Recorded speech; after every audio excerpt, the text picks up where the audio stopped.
சூரனை கூறு போட்டவனாம், சுனாமியை விரட்டி விட்டவனாம், போகர் கொடுத்த பொக்கிஷமாம், பஞ்சாமிர்த பிரியனாம், பக்துமலை சுவாமியாம். அப்படிப்பட்ட முருகனவன் ரொம்ப ரொம்ப சின்னவனா சுவாமி.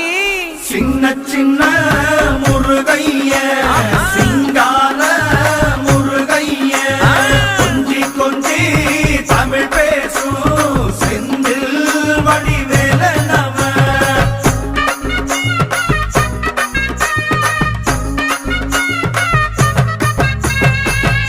தமிழ் செல்வன் என்பார், சத்குணசீலன் என்பார், மயூர வாகனன் என்பார், மருதமலை ஆண்டவன் என்பார், சென்னிமலை சுவாமி என்பார், சிவன்மலை வேலா என்பார், ஞானபடி வேலன் என்பார், வேலாயுத சுவாமி என்பார்,